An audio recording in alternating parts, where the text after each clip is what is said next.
একটি বয়ান, একটি আলোচনা, একটি চমৎকার গল্প, একটি সুন্দর জীবন গঠনের ধারাবাহিক সিরিয়াল অনুষ্ঠান আপনার জীবনকে পাল্টে দিতে পারে। আপনি একথা যেমন বিলিভ করেন, আমি সে কথাও বিলিভ করি যে একজন মুসলিম হিসেবে আপনার একটা নির্দিষ্ট কাজ আছে। আপনার ঘর থেকে আপনার ইসলামকে প্রতিষ্ঠা করতে হবে।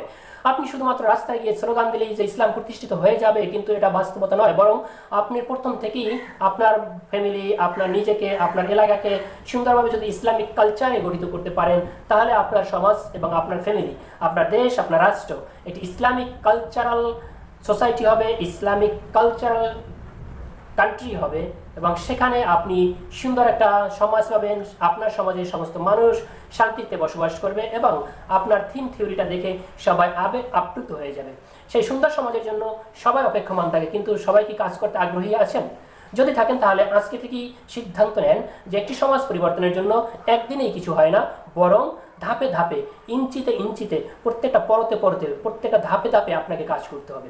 এখন আপনাকে তো বলা হয়েছে যে আপনি ইসলামের জন্য, মুসলিমের জন্য অনেক কাজ করেন, আপনি অন্য ধর্মের মানুষের জন্য অনেক কাজ করেন, আপনি অসহায় মানুষের জন্য সেবা দান করেন, খাদ্য দান করেন, অন্ন দান করেন, অমুসলিমদেরকে আপনি পাশে টানেন এবং তাদেরকে বিভিন্ন অনুষ্ঠানে আমন্ত্রণ জানান, আপনার অনুষ্ঠানে তারা অংশগ্রহণ করে।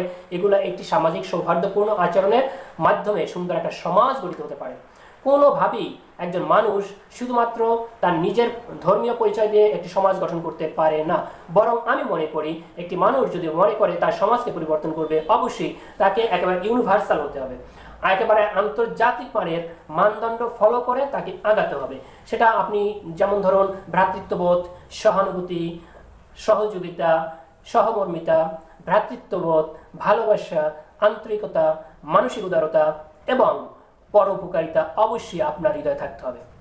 এগুলা সবগুলোই সমাজের জন্য।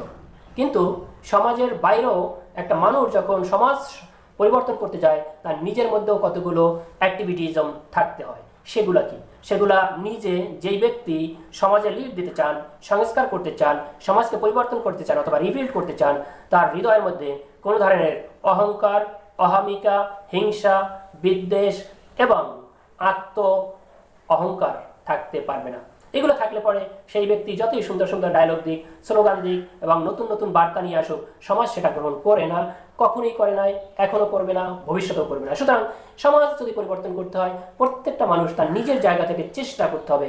একটু একটু বালু বালু দিয়ে যদি একটি বিশাল পর্বতমালা হয়ে যেতে পারে, ছোট ছোট পাহাড় পর্বতের দ্বারা যদি বিশাল পর্বতমালা হয়ে যেতে পারে, তাহলে সেখানে ছোট ছোট পাহাড়ের অবদান অবশ্যই অস্বীকার করার কোনো সুযোগ নেই।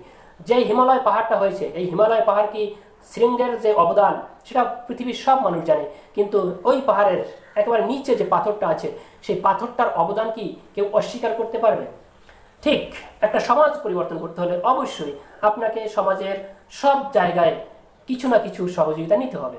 সেই সহযোগিতা যদি আপনি নিতে পারেন এবং সমাজের সবাই যদি আপনাকে সহযোগিতা করে, দেখবেন একটা সময় সমাজ, এই পৃথিবীটা একেবারে জান্নাতে পরিণত হয়ে যাবে, একটি স্বর্গে পরিণত হয়ে যাবে। যেখানে আল্লাহ ঘোষণা করেছেন স্বর্গ, সেই স্বর্গটা মনে হবে যেন পৃথিবীর মধ্যেই চলে আসছে।